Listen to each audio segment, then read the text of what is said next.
আমি আল্লাহ নামের বীজ বুনেছি, এবার মনের মাঠে ফলবে ফসল বেচবো আমি কিয়ামতের হাটে। এগুলোকে কি বলে? জোরে কম। এখনকার গজল বিভিন্ন সুরে তাল তাল হয়ে গেছে। আর আমরা যখন মাদ্রাসায় পড়তাম, ধান আদায় করতে গেলে মাসাসিরা বলতো কোন মাদ্রাসা, বলে অমুক মাদ্রাসা, একটু গজল বলো, ধান বেশি করে দিব। তখন গজল বলতাম। ওসব গজল এখন অসল, ব্যান্ড হয়ে গেছে। ইয়াকুব নবী বাস করিতেন কেনানে, সবার চেয়ে ভালোবাসতেন ইউসুফকে।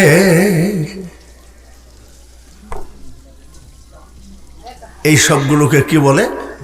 গজল।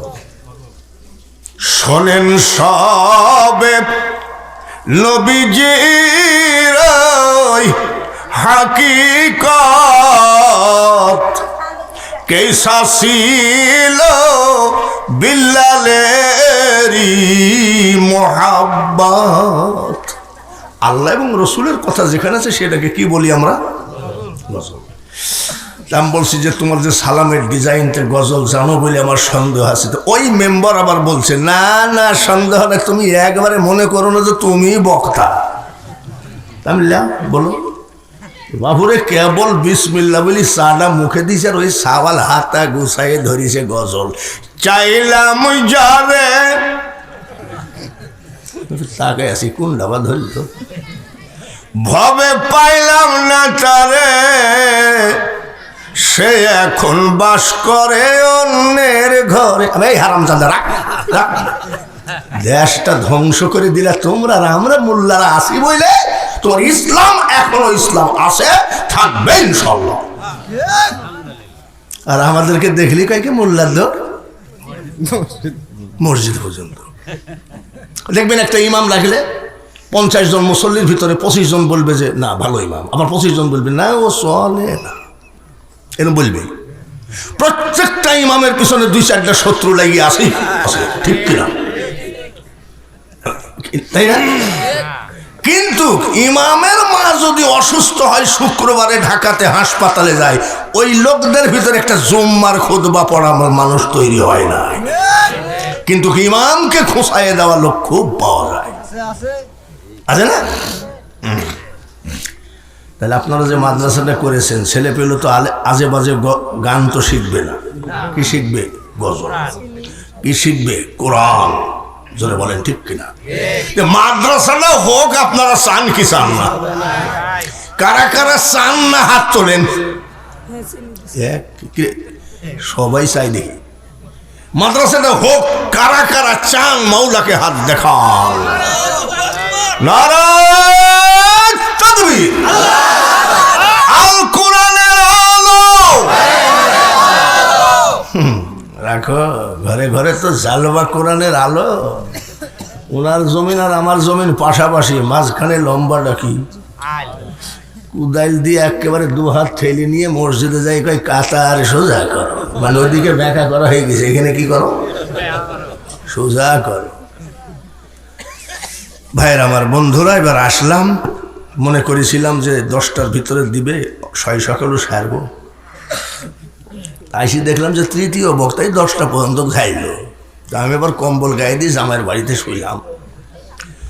তো এখন আসলাম যখন, আল্লাহ কতটুকু বলাবে আল্লাহ ভালো জানে। বলেন আমিন। আরেকবার বলেন আমিন। মাদ্রাসাটা খানাক দেখি রাখেন, জান্নাতে যাওয়ার আর অসুবিধা হবে না। নবীজির বয়স 25 বছর। কত? এখান থেকে ওয়াজ শুরু হবে। ওয়াজ কত দূর যাবে আমি নিজেও বলতে পারবো না। খালি বলেন যে রাজি আছেন কিনা। নবীজির বয়স কত? বলেন তো। 25 বছর পর্যন্ত লালন পালন করেছে কেডা? নবীজির চাচা আবু তালেব, হযরত আলীর বাবা। মা হালিমা লালন পালন করেছে 4 বছর। মা আমিনা সুযোগ পাইছে 2 বছর। দাদা আব্দুল মুতালিব সুযোগ পাইছে 2 বছর, এই মোট 8 বছর বয়সে চাচা আবু তালিবের কাছে দাদা আব্দুল মুতালিব দিয়ে গেলেন, নিজের রক্ত বিক্রি করবে কিন্তু ভাতিজাকে কষ্ট করতে দিবে না। তাহলে বাবা আবু তালেবের মহাব্বত ছিল কি ছিল না? হযরত আলীর বাবা, হযরত আলীর মা পেটে বাচ্চা নিয়ে কাবা জিয়ারত করতেছিলেন, লাব্বাইক লা শারিকা লাকা লাব্বাইক। ওই সময় পেটে ব্যথা উঠছিল ডেলিভারির, সঙ্গে সঙ্গে কাবার দরজা খুলে দিয়ে হযরত আলীর জন্ম কাবার ভিতরে। তো 25 বছর, মনটা খারাপ। নবীজির চাচা জিজ্ঞাসা করে, বেটারে সারাদিন তুই কথা বলছিস না, মনটা খারাপ কেন? বলে চাচা জি ঠিকই বলেছেন। বলে কি হয়েছে তোর? বলে বেকারত্ব জীবন আমার ভালো লাগে না। দেখেন এই লোকটাকে যদি বেকার হয়, চার দোকানে গেলে বলবে এ মাল আবার আসতেছে, দোকানদার দেখলে ভয় পাবে না? বেকার যারা দোকানদার দেখলে ভয় পাবে না? চার অর্ডার দিলে আগেই বলবে যে ভাই চিনি পানি গরম করতে হবে, 2 ঘন্টা দেরি হবে, পরে এসে।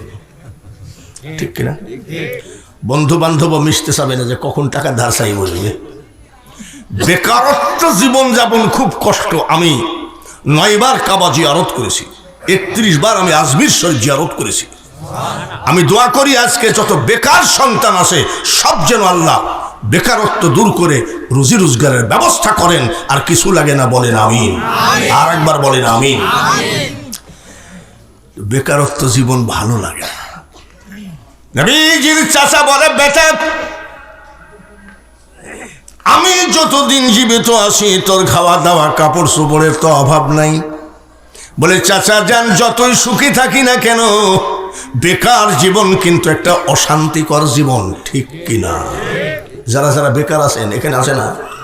বাংলাদেশে আবার বেকারের অভাব আছে, অসুবিধা নেই, ঠিক আছে। চাচা আমার একটা চাকরির ব্যবস্থা করেন।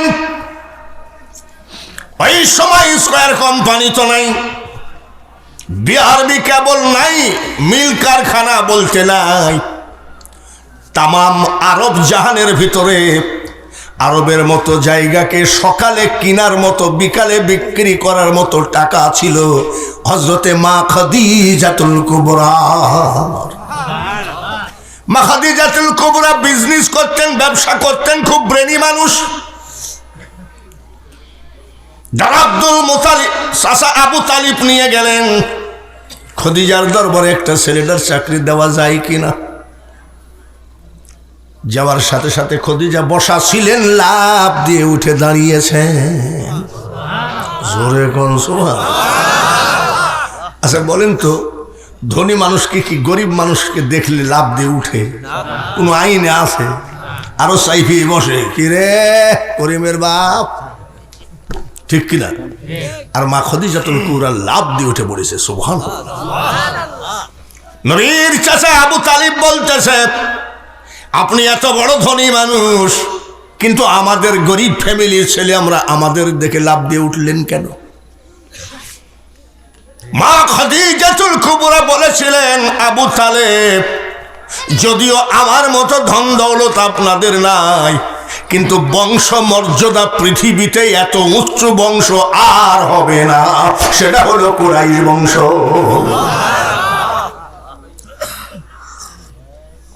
আপনার বংশের ইজ্জতে দাঁড়িয়েছি, বসেন। কেন আসছেন? বলে এটা আমার ভাতিজা। সুবহানাল্লাহ। ভাতিজা বলে হ্যাঁ। ও জীবনে মিথ্যা জানে না। জানে নাকি? জানে। 63 বছর বয়স পর্যন্ত একটা মিথ্যা বলেন নাই, সেটা হলো আমার আপনার নবী মুহাম্মদুর রাসূলুল্লাহ। তিনি হাসতেন কিন্তু দাঁত দেখা যায় তো সামনের 2টা। আর আমরা হাসতে হাসতে চেয়ার থেকে পড়ে অ্যাক্সিডেন্ট, হাসপাতালে ভর্তি করে। বলে কি ব্যাপার? বলে হাসতে হাসতে পড়ে মাথা ফেটে গেছে। আর আমার নবী জীবনে মুস্কি হাসির ঊর্ধ্বে হাসি দেন নাই। জোরে কোন সুবহানাল্লাহ। খাদিজা আমার ভাতিজা মিথ্যা জানে না, সত্য কথা ছাড়া সে বাজে কথার ভিতরে নাই। আমাদের দেশে একদল মোল্লারা কয় মোহাম্মদ যা আমিও তা, অথচ সেই মোল্লা আগে 50,000 টাকা অগ্রিম নিয়েছে, মাহফিলের দিনে মোবাইল বন্ধ। বলে ব্যাপার কি? ড্রাইভারকে ফোন করা হলো, বলে ওনাকে ডিবিতে ধরে নিয়ে গেছে। কিন্তু না রে না, এ জায়গায় 1 লাখ মিটানো ছিল, 50,000 নিয়ে নিছে, আর এক জায়গায় 1 লাখ টাকার মাহফিল ধরেছে। এই সব মোল্লারা যদি কয় মোহাম্মদ যা আমিও তা, তখন মনে হয় কি, ওরে আক্তার ভাই, এটা পানের দোকান টোকান করে বসে থাকি, ওয়াজ বাদ দিয়ে দিই। তার কারণ এত জালিম, এত মিথ্যাবাদী যে বক্তা হতে পারে। এমনও বক্তা আছে পাবনা জেলার ভিতরে ঢুকতে পারবে না, বহু টাকা নিয়ে গেছে। আপনারা কেউ জানেন বা না জানেন, আমার আক্তার ভাই সাক্ষী আছে, বহু জানে।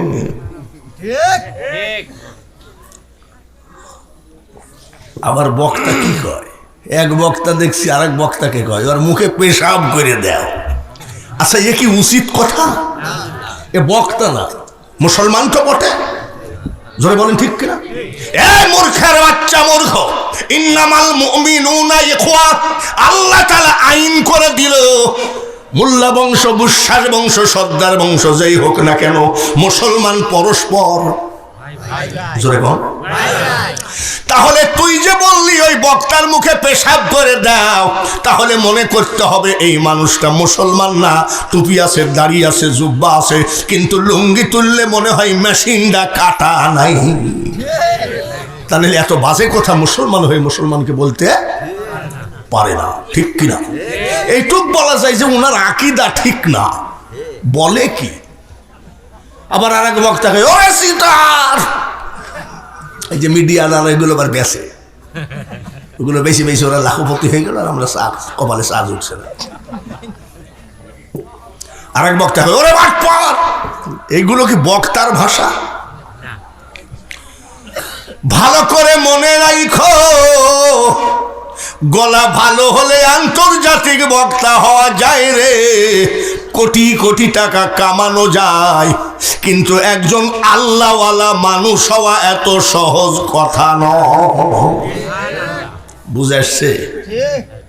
বক্তা ছিল নিজামুদ্দিন ধোলাউড়ি, বক্তা ছিল রওশন আলম হায়দারি, বক্তা ছিল আব্দুল ওহাব বুলবুলি, যাদের জবান দিয়ে কোনো বদনাম আসতো না।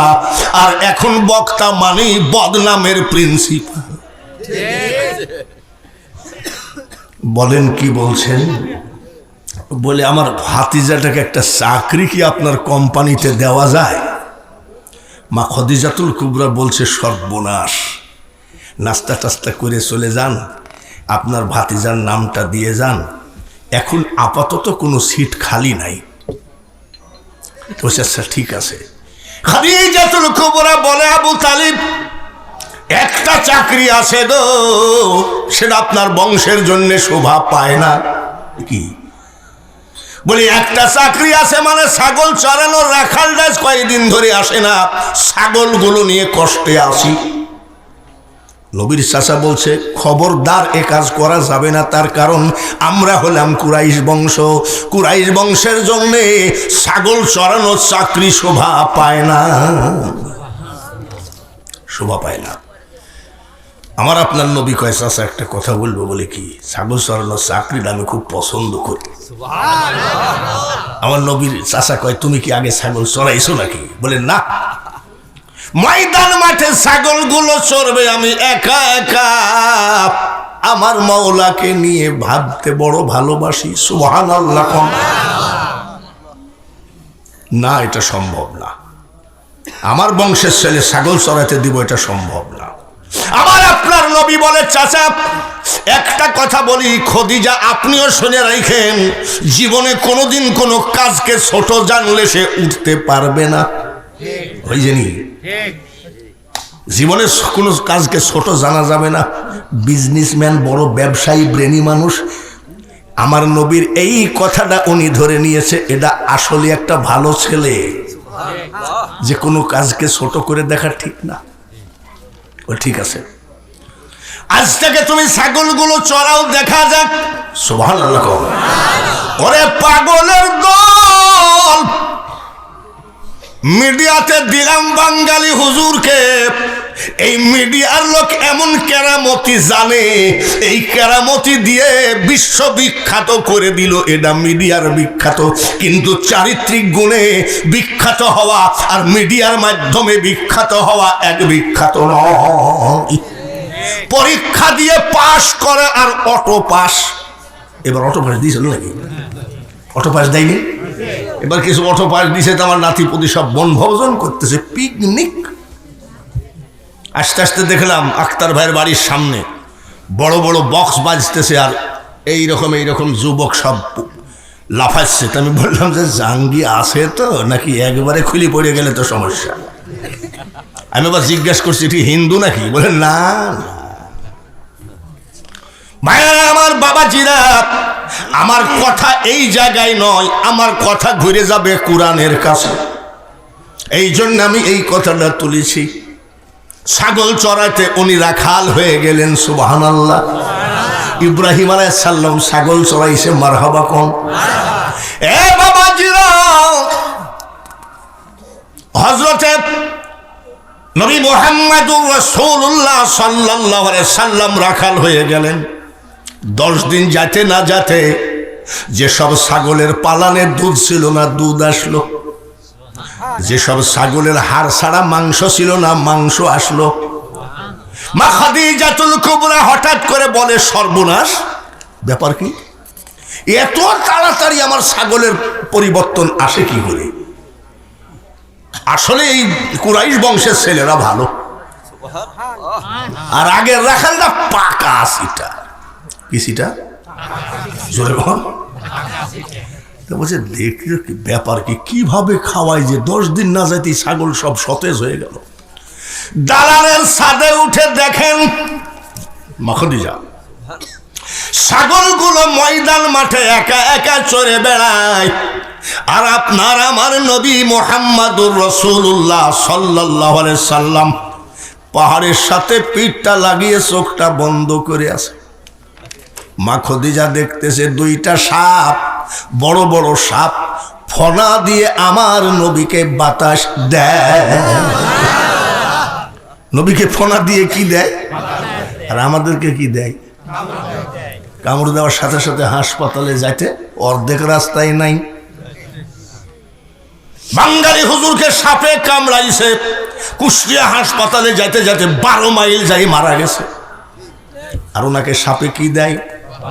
তাহলে এই মোল্লা যদি কয় মোহাম্মদ ওজা আমিও তা, তাহলে মনে করতে হবে এই মোল্লা ইসরায়েলের লোক, ফিলিস্তিনের লোক না।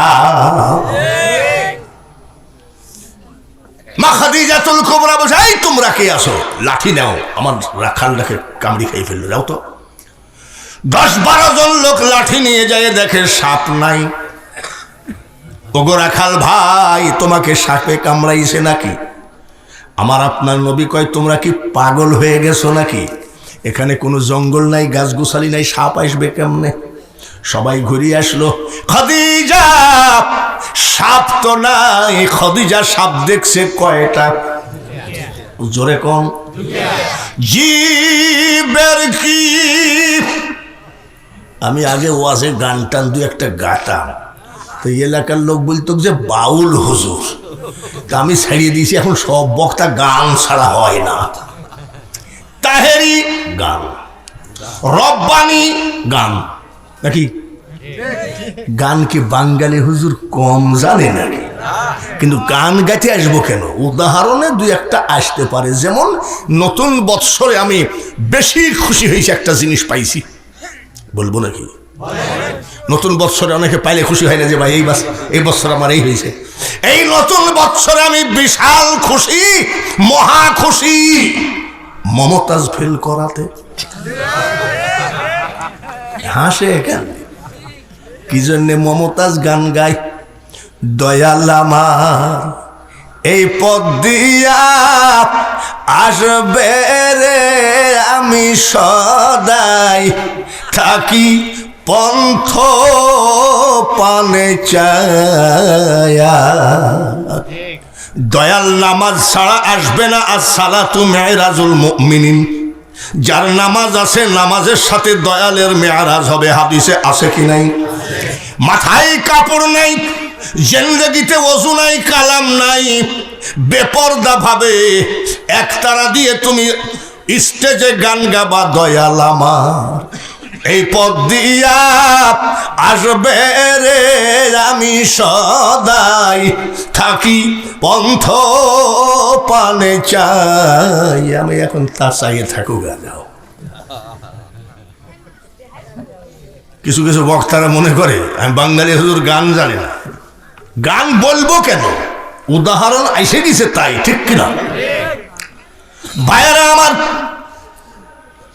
এইবার আমার দয়ার নবীজি দুইটা সাপ দেখলো। খদিজা আরো 10-12 জন যাইয়ে দেখছে। কয়টা? জোরে কম। এটা হলো আমার মাবুদের খেলা। তাই বলছি, জীবের কি সাধ্য আছে গুনে পড়ে তাই বলা, সায় আমার কখন খেলেন কোন খেলা। মিডিয়ার লোক তো বহুত ওয়াজ বেচলি, ভালো করে একটু দিও তো গান গালা, যে এ মালো জানে গান কি। আমি গান জানি কিন্তু গান গাই না।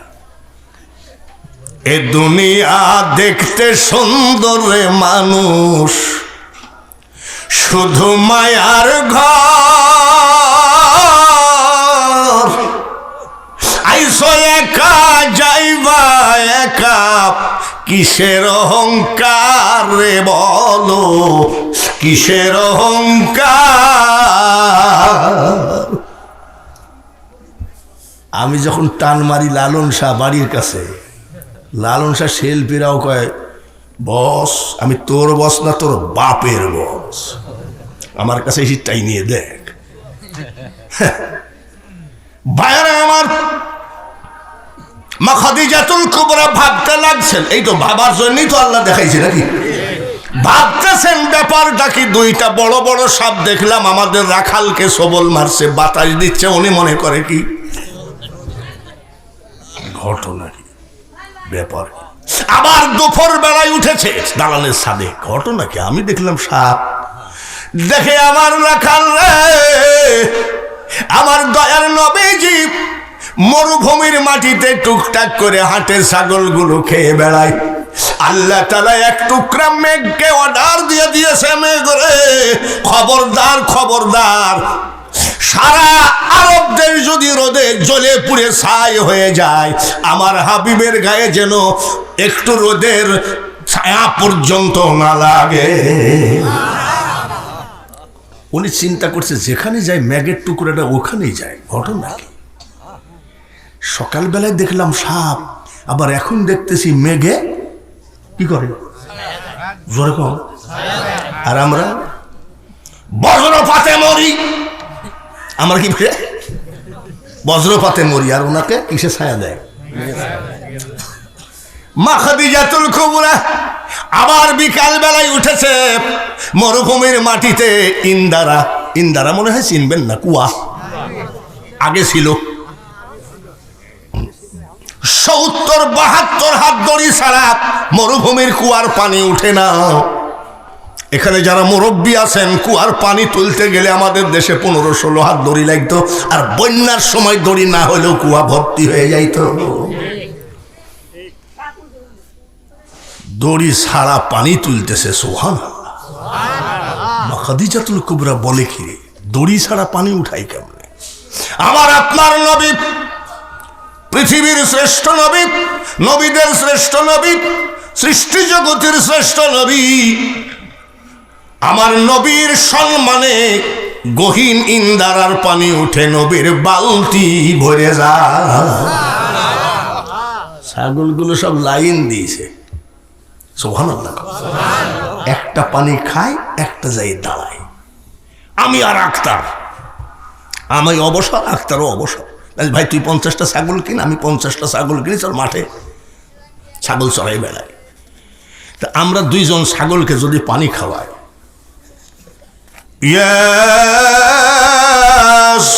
ইয়াসিন ওয়াল কুরআনিল হাকীম,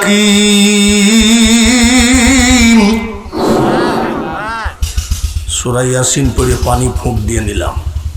ছাগলে কি লাইন দিবে? ওইভাবে একটা খাবে আর একটা দাঁড়াবে, মাথার মধ্যে ঠ্যাং, ঠ্যাংয়ের মধ্যে পা দিয়ে বালতি ফেলাইয়ে দিবে, ঠিক কিনা? আর মা খাদিজাতুল কুবরা দেখতেছে আদবের সাথে যাই খাচ্ছে, আর একটা যাই দাঁড়াচ্ছে। সুবহানাল্লাহ। আর একটা কি দেখলেন?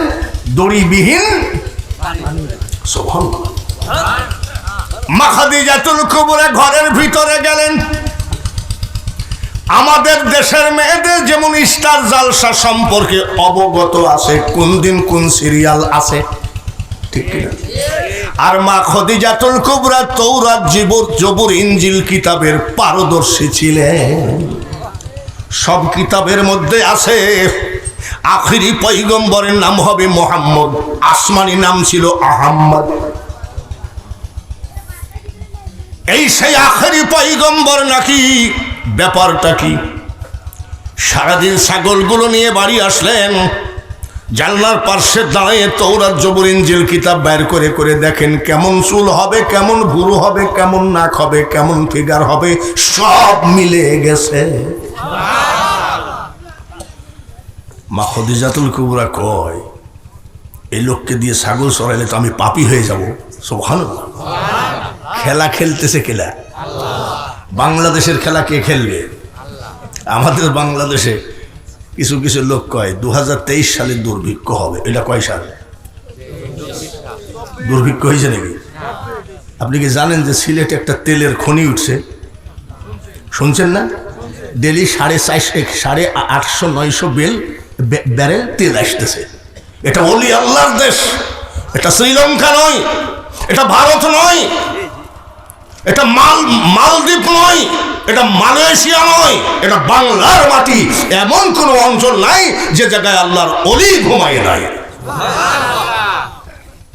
এইবার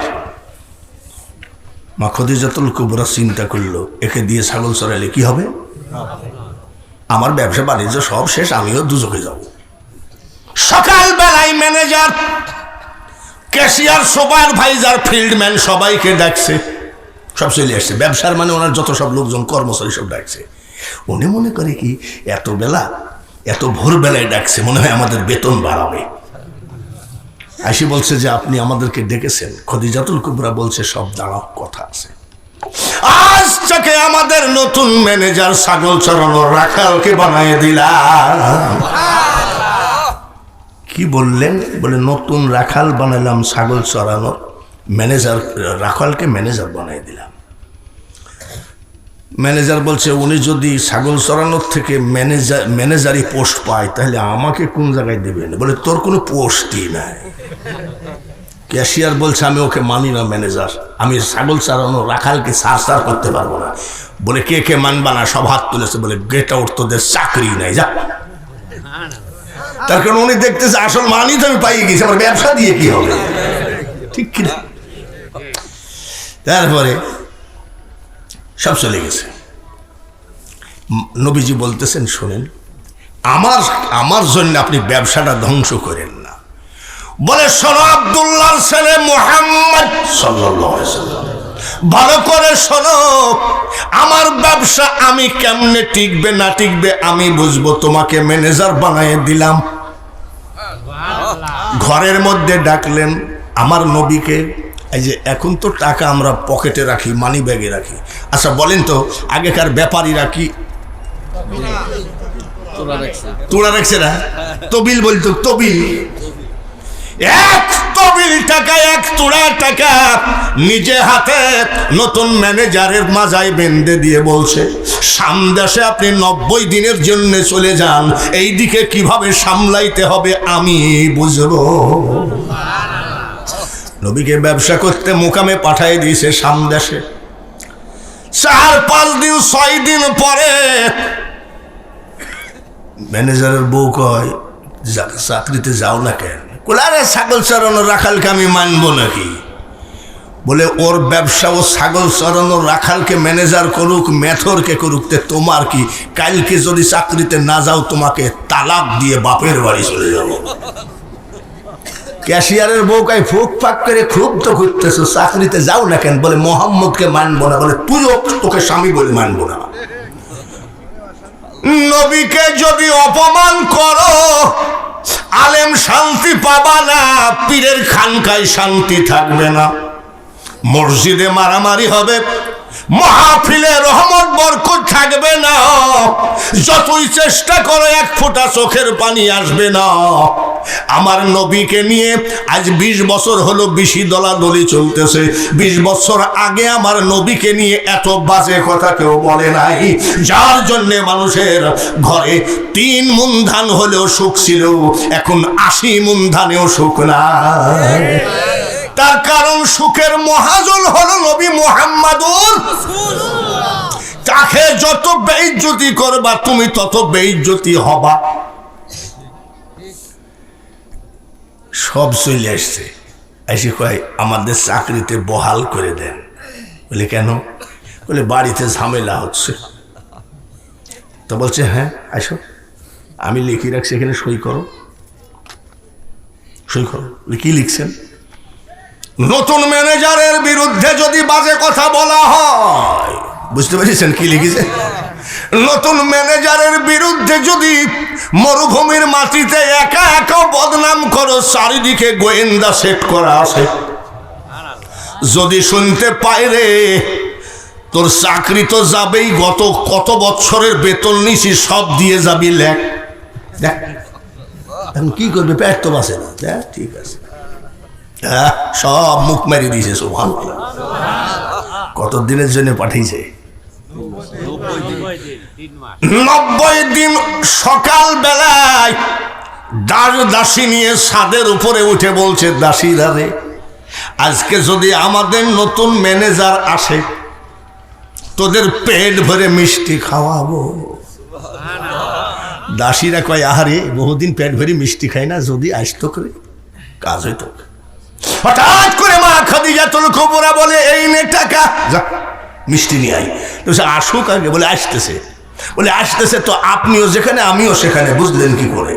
বলে দাসীরা রে সামদেশের দিকে তাকা, একটা গোল ছাতার মতন মেঘ ভাসতে ভাসতে আসতেছে, ওই মেঘের নিচে আমাদের নতুন ম্যানেজার আছে। সত্যি তো, তাই তো। বলে শোনেন একটা কথা বলবো। মা খাদিজাতুল কুবরা বলে, আচ্ছা মোহাম্মদ কেমন? খুব ভালো। কথাবার্তা কেমন? খুব ভালো। চরিত্র কেমন? খুব ভালো। হাসি কেমন? খুব ভালো। বংশ কেমন? খুব ভালো। চেহারা কেমন? খুব ভালো। মানে দাস দাসীর সাথে আলাপ করে, তার কারণ নতুন প্রেমে ধরেছে। নতুন প্রেম করনি তোমরা? ডায়েরির ভিতরে লিখে রেখেছে। আর ওর মা কয়, আর কেডা বাবা এত আর লেখা? তো আল্লাহর নাম রহমান, তুমি কি জানো না? ওর মাকে একটা বুঝ দিয়ে দিয়েছে, আরে রকিয়া। নতুন প্রেম, একজনের প্রেম করছে, তা আমার হাতে মোসাফা করতে আসছে, এসে দেখি যে এই জায়গায় পি লেখা, মানে কাটছে, বিলের দিকে আইটি লিখছে পি। তাহলে বাবা এটা কি গো? বলছে পি। পিতে কি? বলে আপনি বুঝবেন না, পিতে পারুল। পিতে কি? 7 মাস ওর প্রেমে আমি হাবুডুবু খাচ্ছি। এরকম হয় না নাকি?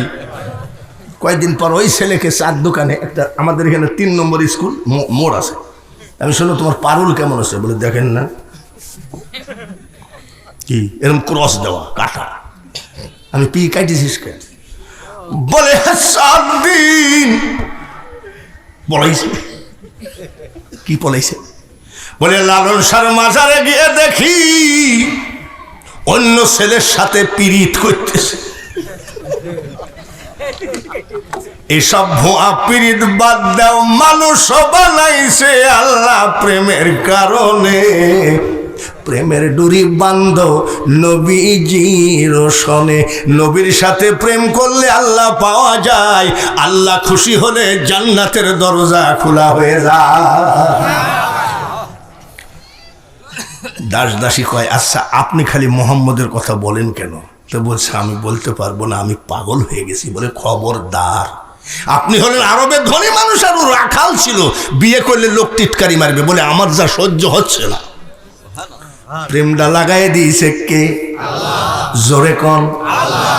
ভাইয়েরা আমার, নবীজি আসলেন কতদিন পর? এই নেন আপনার হিসাব, 90 দিনের। মা খাদিজাতুল কুবরা এক নজর ব্যবসার খাতা কলম দেখে দেখতেছে, আজীবন ম্যানেজাররা যা লাভ করেছে, আমার আপনার নবী নতুন ম্যানেজার তার থেকে 1000 গুণ বেশি লাভ করেছে। মহাজন খুশি না বেজার? এই দাসী শোনো, আমাদের নতুন ম্যানেজারকে বলো, যতদিন আমার দরবারে ওর ম্যানেজার আছে ওর কোনো হিসাব লাগবে না। যা, কি লাগবে না? দাসীরা কয়, মুহাম্মদ সাল্লাল্লাহু আলাইহি সাল্লাম এমন কপাল নিয়ে আসছিলাম, আমাদের কেউ 7 বছর 10 বছর 12 বছর হয়ে গেল দাসী থাকলাম, 10 দিনের মাথায় তুমি ম্যানেজার হয়ে গেলা, আর এমন সুখবর তোমার কোনো হিসাব লাগবে না। আমার নবী খুশি না বেজার? এ কি বাংলাদেশি ম্যানেজার নাকি? খুশি বললেন। বাংলাদেশ সরকার যদি বলে সোনালী ব্যাংকের ম্যানেজারের কোন হিসাব লাগবে না, আমি সরকার ঘোষণা করে দিলাম, 6 মাস পরে দেখবেন টাকা তো দূরের কথা, টাকার বাক্সও নাই। আর আমার নবীকে বলার সাথে সাথে বলতেছে, খাদিজাকে বলে দিও হিসাব না নিলে আমি চাকরি করব না। এর নাম হলো নবী। বলি, কেন? এরকম সুযোগ কেউ ছাড়ে? বলে, আজ হোক কাল হোক আমি অবসরে যাব, নতুন ম্যানেজার হবে, সে যে বলবে 10টা টাকা চুরি করেছে, আমার কারণে আমার আল্লাহর মুখ বেজার হবে, এমন কাজ আমি করতে পারবো না। হিসাব নিলেন, চাকরি হয়ে গেল। কি বলে? হিসাব নিলেন। বলে, উনি চাকরি, বলে আমিও চাকরি করব। সারা রাত দাস দাসী নিয়ে ঘুমাই না, দাস দাসী ঘুমাইয়ে পড়ে। বলে, সারাদিন কাজ করা লাগবে না, আমার সাথে বসে বসে মোহাম্মদের গল্প করে। সুবহানাল্লাহ কোন? আসিলে তুমি বাদশাহ হয়ে রহমাতাল লিল আলামিন, দুনিয়া তোমার নামেরই ডঙ্কা, মদিনাওয়ালা তোমারই নাম, ইয়া মুহাম্মদ জগত জ্বালা, কমলিওয়ালা তোমারই নাম। মা খাদিজাতুল কুবরা বলে, দাসীরে নিশিরাত তোদের একটা কথা বলি। বলে, কি? এখনই মুহাম্মদ সাল্লাল্লাহু আলাইহি সাল্লামের কাছে বিয়ের প্রস্তাবটা দিয়াই। আমার 2 জন স্বামী অতিবাহিত হওয়ার পরে বহু বিয়ের প্রস্তাব আসছে, আমি করি নাই। মুহাম্মদ যদি আমাকে বিয়ে করে, আমার ধন দৌলত যা কিছু আছে সব তাকে আমি একেবারে দলিল করে দিতে রাজি আছি। দাসীরা কয়, ভাইবি দেখেন বদনাম হবে কিন্তু। বলে, তোর বদনাম যা। দাসীরা ডাক দিয়ে কয়, দরজা খোলো, মেলা রাত। কি তোমার জন্য সুখবর? বলে, আমি আর কি সুখবর বলো? মুহাম্মদ আমাদের মালিক খাদিজা তোমাকে বিয়ে করতে চায়। নবী কি রাজি হবে? আমি হইলে তো ঠিকই রাজি হয়ে যেতাম। বলে, ফকিন্নিকে বিয়ে করেছি, টাকা নেই, পয়সা নেই। যদি ফকিন্নি বলে চুল দাড়ি কালো করে এসো, তারপরে সেলুনে যাবো, কোটি কোটি টাকার মালিক যদি আমাকে বলে, আমরা তো এই নফসের ব্যবসা করি। বলে, তাড়াতাড়ি বলো, এই সব কথা উইথড্র করতে আমি চলে গেলাম। না বলে মুখটা বেজার করে চলে গেলেন। নবীজির চাচা ডাক দিয়ে কয়, বেটারে চাকরি ক্ষেত্রে তোর কি কোনো অসুবিধা হলো নাকি? মুখটা বেজার কেন? বলে, চাচাজি ওই মেয়েটা কিন্তু ভালো না। বলে, কি ব্যাপার? আমাকে সরাসরি বিয়ের প্রস্তাব দিয়েছে। আমার নবীর চরিত্র কি আমাদের মতন নাকি? জোরে কন না। যদি সুযোগ পায় 5টা লিখি করতে অসুবিধা কি? আর উনি এত বড় ধন দৌলত ফেলাইতে চলে গেছে।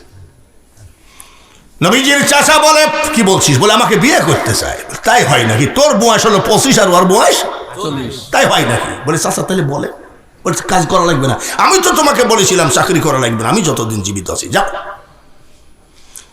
নবীজি ঘরের ভিতরে বসে থাকেন। 3 দিন না যাইতেই সৌদি আরবের সব থেকে বড় ধনী মা খাদিজাতুল কুবরা আমার নবীর বাড়ির দরজায় হাজির। পড়িয়ে গেছে চাচার সামনে, আপনি আমাদের বাড়িতে? বলে আমাকে ভিক্ষা দেন। সুবহানাল্লাহ।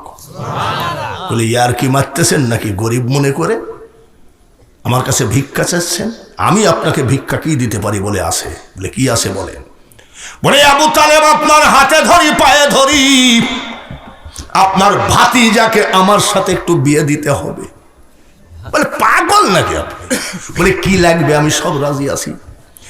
নবীজির চাচা ভাবতেছে সব সময় সুযোগ আসে না, এই সুযোগ ছাড়া যাবে না, এত অভাব অনটন আর পারা যায় না।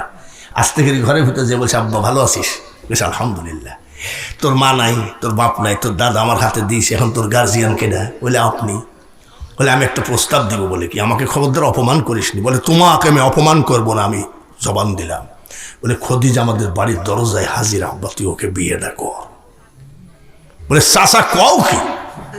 ওর বয়স কত আর আমার বয়স কত? বলে বেটা রে তুই আগে বিয়েটা কর, তোর বয়সের সাথে মিলাই আর একটা দিব। নবীজি কিছুক্ষণ চুপ থেকে বলতেছে তোমাকে খুশি করলাম, যাও, তুমি যেহেতু আমার চাচা গার্জিয়ান, যাও যাও যাও, বিয়ে করবো, কিন্তু আমার শর্ত মানতে হবে 3টা। কয়টা? ঠিক আছে ঠিক আছে বাবা, খবরদার তুই নিয়ারটা পাল্টাইস নি বাবা। খাদিজা, পৃথিবীতে যত মানুষ আছে আমার ভাতিজা হলো এক ধরনের মানুষ, এক কথার মানুষ।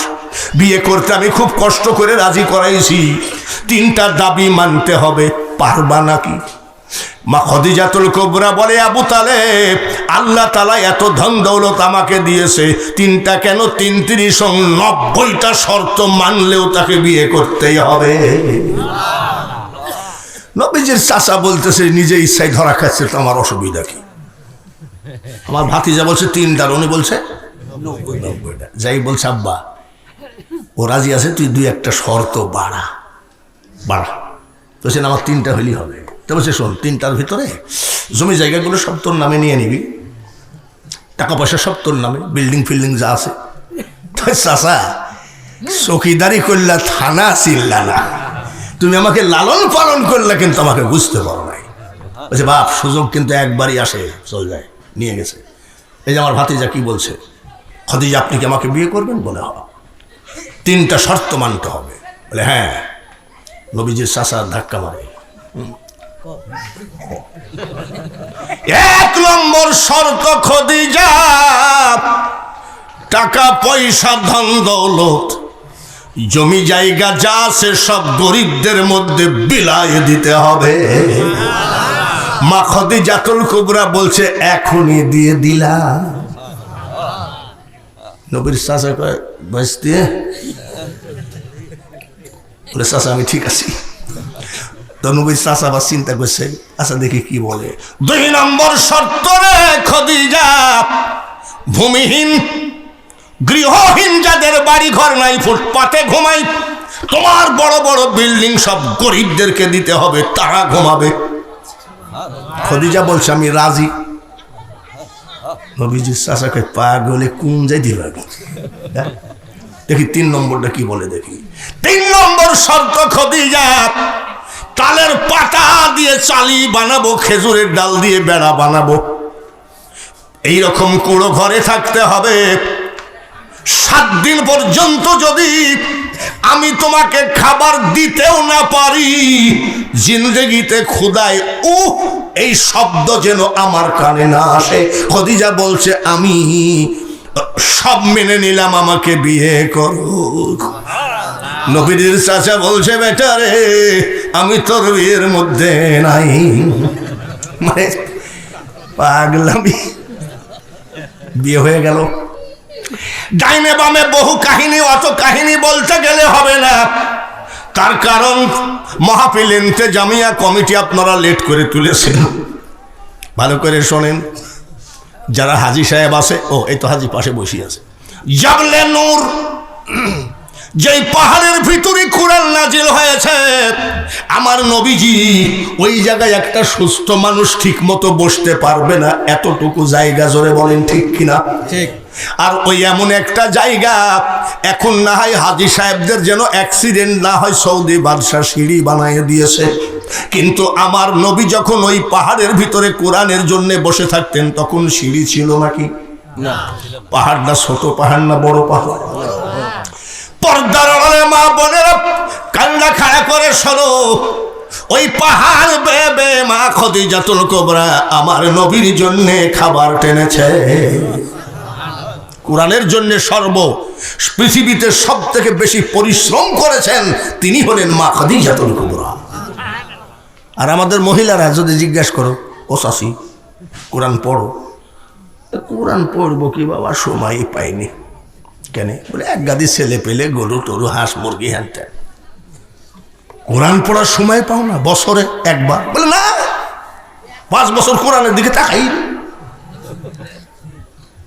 তারপরে দেখবেন গোসলের সময় সুন্দর একটা ন্যাকড়া দিয়ে টেলিভিশনটা মুছতেছে। আমি চাষি এটা মুছতেছো বলে এটা ডেলি একবার করে মশা লাগে, 28,000 টাকা দাম। আমি কোরআন পড়ার সময় পাও? মানে তোমার কোরআনের দাম আর টেলিভিশনের দাম সমান নাকি?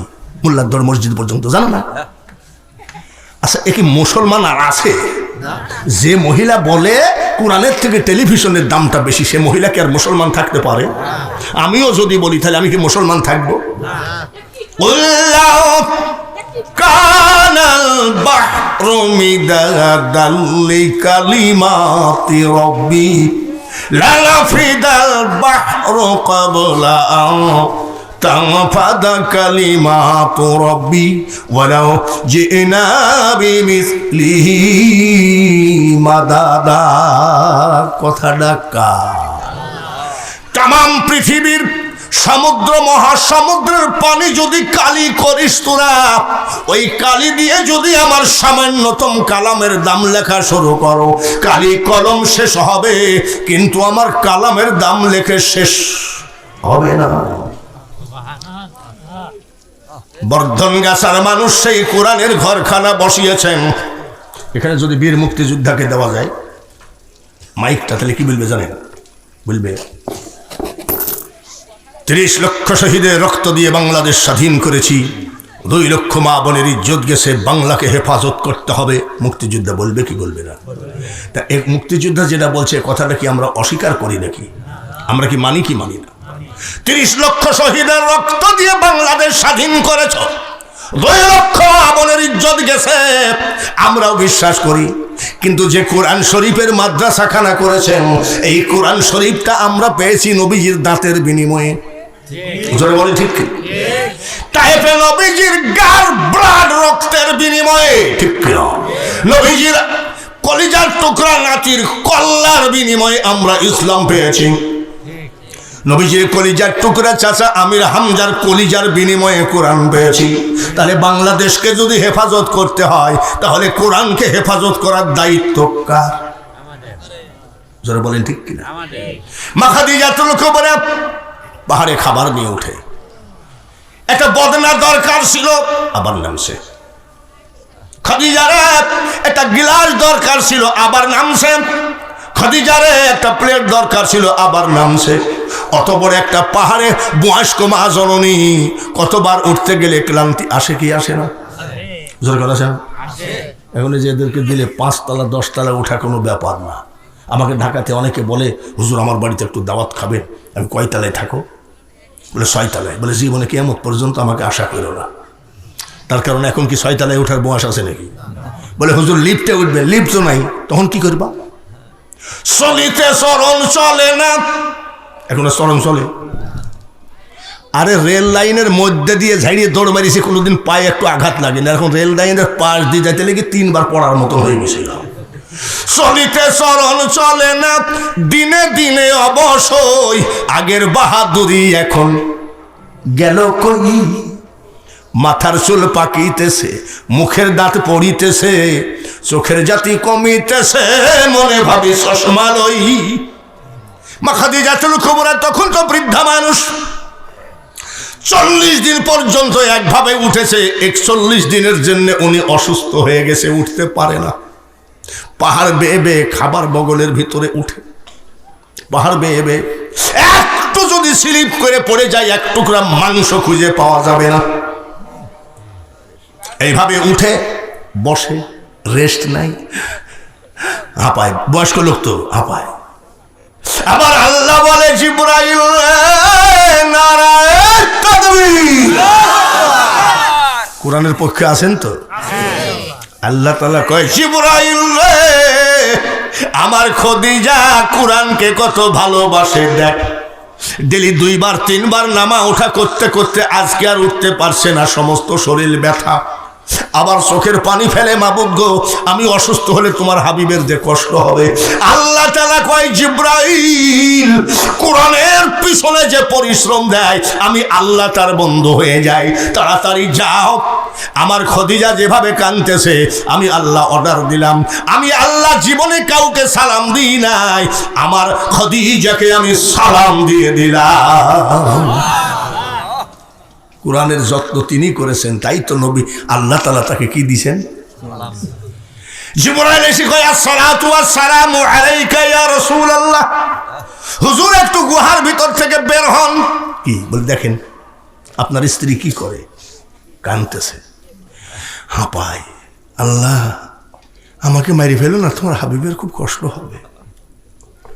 জিবরাইল বলে গেল হুজুর আল্লাহ তাআলা আপনার স্ত্রী খদিজাকে সালাম দিয়েছে। জিবরাইল কয় হুজুর গো, যে আল্লাহ তাআলা আপনার স্ত্রী খদিজাকে সালাম দেয় আমি কেন সালাম দিব না? আমি জিবরাইলের সালামটাও দিয়ে দিলাম। জিবরাইল চলে গেল, মা খদিজাতুল কুবরার দিকে মুস্কি মুস্কি হাসতেছে। মা খদিজাতুল কুবরা কাঁপতে কাঁপতে ওটি কয় হুজুর আমার কি সেই দেহ আর আছে? আজ 40 দিন কতবার উঠছি, কতবার নামছি, আর আমার কাঁপা দেখে আপনি হাসতেছেন। আমার নবী ডাক দিয়ে কয় খদিজা রে, আমি তোমার কাঁপা দেখে, হাঁপানো দেখে হাসি নাই। বলে কেন হাসছেন? তোমার জন্য একটা সুখবর। বলে আমার জন্য আবার কি সুখবর? এই মাত্র জিবরাইল এসে বলে গেল আল্লাহ তাআলা তোমাকে সালাম দিয়েছে। খদিজা জিবরাইল সালাম দিয়ে গেল। জিবরাইল, মা খদিজাতুল কুবরা কাঁদতেছে, কাঁদতেছে। আরে বাপ, জিবরাইল সালাম দিল, আল্লাহ সালাম দিল, তাও কান্দে। আর একটা ফকিন্নির ছেলে, জীবনে রুজি রোজগার ছিল না, এই টুকটাক করে নৌকা মার্কা করতে করতে একটু এমপি হয়ে গেছে। এমপির বউ কিন্তু এমপি হওয়ার আগে মাথায় হাত দিয়ে দেখতো চাষি কি হয়েছে, যে এমপির বউ হয়ে গেছে তখন ওদের গায়ে হাত দেওয়া। খালি নৌকা মার্কাকে বলছি না, আমাদের ফুটানিটা এমনিতেই হয়ে যায়, আর তখন আমাদের এমনিতেই ধ্বংস নেমে আসে। জোরে বলে ঠিক কিনা? যখনই আপনার ভিতরে অহংকার আসবে আপনার ভিতরে তখনই ধ্বংস এসে যাবে। কোন সময় ধ্বংস কিভাবে আসবে আপনি মোটেও টের পাবেন না। তা আপনাদের চোখের সামনে তা দেখা যায় না। জোরে বলে দেখা যায় না। আমি যত বেলা ওয়াজ করবো তত বেলা থাকবেন, থাকবেন। কোথায় 1 নম্বর না 2 নম্বর? এখন তো 1 নম্বর লোক পাওয়াই মুশকিল। মসজিদের ভিতরে জুম্মার দিনে 2000 টাকা দিয়ে কয় ইগল মার্কা। বলছে খোদার কসম কাউকে বললেন না, ভোট আপনার। মসজিদের বারান্দায় এসে 2000 টাকা দিয়ে কয় ট্রাক মার্কা। বলে আরে চিন্তা করেন না, ভোট আপনার। মসজিদের যেই বাইরে গেছে আওয়ামী লীগের লোক 5000 টাকা দিয়েছে। নৌকা খেয়াল রাখিস। বলে খোদার কসম আমার 14 গোষ্ঠীর ভোট আপনার। আচ্ছা ভোট কয় দেখো, জোরে কর, 1 ভোট কয়বার বেছে এরকম নাই নাকি? আরে এখানে তো ভোট বেচার লোক নাই, এখানে যা আছে সব আল্লাহ ভালো। বাইরে আমার আমি বলছি 1 নম্বর লোক পাওয়া মুশকিল, যার জন্য আপনারা কথাটা 1 নম্বর না 2 নম্বর? 1 নম্বর। তো 1 নম্বর কথা যদি হয়, আমি বাঙালি হুজুর এখনো ওয়াজ শুরু করি নাই, কেবল ভূমিকা চলছে। কেবল কি কত ডিজাইনের ওয়াজ করব, মেয়েদের ওয়াজ হবে, যুবকদের ওয়াজ হবে, নাকি অসুবিধা আছে? যুবকদের ওয়াজ করলে অসুবিধা আছে? আমরাও তো একসময় যুবক ছিলাম, নাকি? যেরকম যুবকেরা যখন হাতের মধ্যে বিড়ি থাকতো, তখন ইমাম সাহেব এসে বিড়ি ফেলাই দিয়েছে, হাজি সাহেব আসছে ফেলা বিড়ি, চেয়ারম্যান আসতেছে ফেলাই দাও, মুয়াজ্জিন আসতেছে ফেলাই দাও, চেয়ারম্যান আসতেছে ফেলাই দাও। আর এখনকার কিছু বেয়াদব যুবক কয়, কি ইমাম সাহেব ভালো আছেন তো, ম্যাচ আছে নাকি? ইমামের কাছে ম্যাচ চাই, এই জামানায় যুবকের একটু ওয়াজ দরকার আছে না? জোরে করে আছে না? মার সাথে 6 মাস কথা কয় না, শাশুড়িকে নিয়ে চাইনিজ খাও, আজকে ওয়াজ শোনো। ওয়াজ শুরু করার আগে আমি একটু ভূমিকা দিলাম, ওয়াজ শুরু করার আগে তাহলে বুঝতে হবে যে কোরআনকে বাঁচাইতেই হবে। রাজি আছেন কিনা? কিছু কিছু লোক গন্ধ পেয়েছে। এই আমার মাথার পাগড়িটা বিছাই দিলাম, এই কয়টা লোকের মধ্যে জাল ফেলাইছে 2 বক্তা, ছোট পুকুর জাল ফেলাইছে, আসছে বসানো 2 বক্তাই কালেকশন করেছে। আর কি টাকা আছে নাকি? তারপরেও আপনারা যদি কিছু মনে করেন যে না কোরআন পড়তে জানলাম না, কোরআনের মাদ্রাসা কিছু করতে জানলাম না, তো কমপক্ষে আজকে পকেটের 50টা টাকা দিয়ে একটু কোরআনের সাথে শরিক থাকি। মা খাদিজাতুল কুবরা যদি কোরআনের খেদমত করে জান্নাতি হয়ে যায়, আল্লাহ সালাম দেয়, আপনিও জান্নাতবাসী হয়ে যাবেন। আর আমি দোয়া করব, আজকে আমার মাদ্রাসায় যে আমার পাগড়ির উপরে টাকা দিবেন, তাদের জন্য দোয়া করব, আল্লাহ আমি বাঙালি হুজুর মরার আগে যেন হজের টাকা হয়ে যায়। না দিয়ে সুবহানাল্লাহ বললে হবে নাকি? পাগল নাকি? আল্লাহকে এত পাগল নাকি? আগে দেন, তারপরে সুবহানাল্লাহ। আরেকটা দোয়া করব, আমার পাগড়ির উপরে যারা 50 টাকা, 10 টাকা, 20 টাকা, 100 টাকা যে যা দেবেন, তাদের হাত খাড়া যেন কোনো বেঈমানের কাছে, মুনাফিকের কাছে টাকার অভাবে নিছু না হয়। তাড়াতাড়ি আসেন তো, একটু ওয়াজ করার সুযোগ করে দেন তো। সুবহানাল্লাহ। 500 টাকার নোট, নারায়ে তাকবীর। তাড়াতাড়ি চলে আসেন বাবাজি, একটু ওয়াজ করার সুযোগ দেন। যেখানে যাই সেখানেই মারহাবা, যার জন্য লোক বদনাম করে দেয়। আমরা কেবল ওয়াজ মজা দেখলো, ওয়াজের মজা দেখিস কি? এখনো তো ওয়াজ শুরুই করি নাই। তাড়াতাড়ি চলে আসেন তো। একটা মানুষ, আপনার মা কবরে আছে, আপনার বাবা কবরে আছে, মুখের চামড়া ছিঁড়ে যদি মার পার জুতা বানিয়ে দাও, একবার দুধের ধার পরিশোধ হবে না রে বেটা।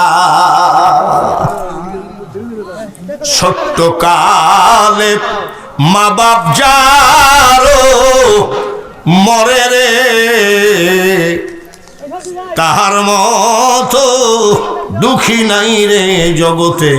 মনিরুল ইসলাম 500 টাকা দাদা দাদির জন্য দোয়া, সবার জন্য দোয়া করি। পর্দার আড়ালে যে সব মা বোনেরা ওয়াজ শুনতেছেন, আপনি বিধবা, আপনার স্বামী নাই, আপনি এতিম, আপনার মা নাই, বাবা নাই, আল্লাহর কোরআনকে মাগো একটু সহযোগিতা করেন। কিয়ামতের মাঠে আপনার মা বাপকে আল্লাহ তাআলা যেন জান্নাতের পোশাক পরে কবর থেকে উঠায়। আমি দোয়া করব যে সব বিধবা মা আল্লাহর ওয়াস্তে কোরআনকে একটু সহযোগিতা করেন। নারায়ে তাকবীর। আমি মনে মনে করতে করতে আসছি যে এইটুক মহাপিলে 2 বার ঝাড়িয়েছে 2 বক্তা, তার তো টাকাই নাই। আমি তো না চাইলে তো, আমি তো মনে করছি আদায় করবই না। এখন দেখছি টাকার গাদি। তাড়াতাড়ি চলে আসেন, বিরিয়ানি বলেন, পোলাও বলেন, হজম হইয়া যাবে। আর দান করিলে দানের সওয়াব পাহাড় হইয়া রবে। যেদিন তোমার ডাক পড়িবে ওই কবর মাঝে শুইতে, আর জোগাড় কিছু করছো বন্ধু, তার মাঝে সাইতে। নারায়ে তাকবীর। আয় আল্লাহ, কোরআনের জন্য তোমার হাবিবের মতো দাঁত দিতে পারবো না, গায়ে রক্ত দিতে পারবো না। এক ভাই 500 টাকা, 10 টাকাও যদি কেউ দিয়ে থাকে কিয়ামতের মাঠে, আল্লাহ তোমার হাবিবের সাথে পরিচয় করে জান্নাত দিও। জোরে বলেন আমিন। নারায়ে তাকবীর। আদায়টা না করলে তো সমস্যাই ছিল। আমি নিয়াত করে আসছিলাম আদায় করবো না। 200 টাকা কি নগদ, 300 টাকা বাকি। এটা কি? ধান 10 কেজি। ধান 10 কেজি। নারায়ে তাকবীর। জোরে কোন মারহাবা। আব্বা বলার সাথে সাথে দেখছেন কতগুলো টাকা বের হয়ে আসলো। এই টাকার নেকি পাবে কি বক্তার বাপ না আপনার বাপ?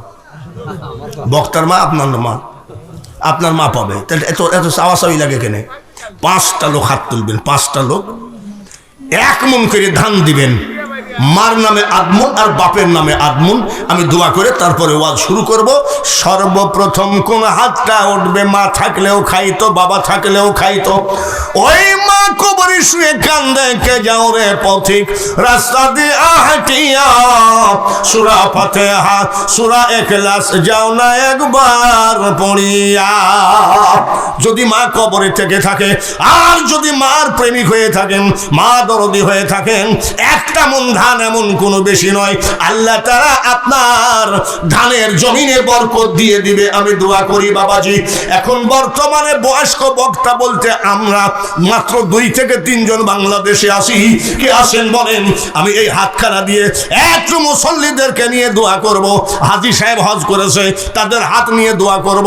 সর্বপ্রথম ধানটাকে দিবেন, হাতখানা আমার মাওলাকে দেখান। প্রথম হাতটাকে দিবেন। হাত তুলছে দেহ। নামটা কি বলেন তো দেখি? ইয়াকুব আলী। কোনটা? ইমানদার আছে কি নাই? ইয়াকুব আলী 1 মণ। আরেকটা কেডা? সানোয়ার হোসেন 1 মণ। একটা ধানে 70টি করে নেকি। এই মুহূর্তে থেকে কিয়ামত পর্যন্ত মা বাপের আমল নামায় দিও। জোরে বলেন আমিন। আল্লাহ তাআলা যেন ওদেরকে হজ করায়। সবাই বলেন আমিন। বাবাজি, আল্লাহ শুনবে, তার কারণ টাইমটা কি? সারা বাংলার মানুষ জানলা দরজা বন্ধ করে ঘুমিয়ে গেছে, একটা দরজা বন্ধ হয় নাই, সেটা আমার মাওলার রহমতের দরজা। 3 নম্বরে 1টা মণ ধান। খবরদার ভুল করেন না। এই কোরআন যখন কথা বলবে তখন কিন্তু আপনার মুখটা বেজার হয়ে যাবে। 1টা মণ ধানের জন্য প্রধান বক্তা চিল্লাইছিল, হাত তুলতে চাইস নাই। বলেন তো কে আছেন? 3 নম্বরে 1টা মণ ধান দেন তো। আধা মণ মার নামে, আধা মণ বাবার নামে। আল্লাহ তাআলার কাছে দোয়া করি, মাবুদ গো, ওই ঘরের জীবনে কিয়ামত পর্যন্ত অভাব দিও না। জোরে কর আমিন। 3 নম্বর ধানটাকে দিবেন, হাত তোলেন, মনসুর রহমান খন্দকার। 1000 টাকা 2 মণ ধান। সুবহানাল্লাহ। উস্তাদের মায়ের, আপনাদের দেশে কয় নাকি? উস্তাদের মায়ের জামাই, মানে এই গ্রামের জামাই না না, ও আমাদের জামাই, আখতার ভাইয়ের জামাই। শ্বশুর যখন হজ করেছে, জামাই মেয়ে নাতি পুতি সবাইকে হজ করায়। জোরে বলেন আমিন। মনসুর রহমান খন্দকার।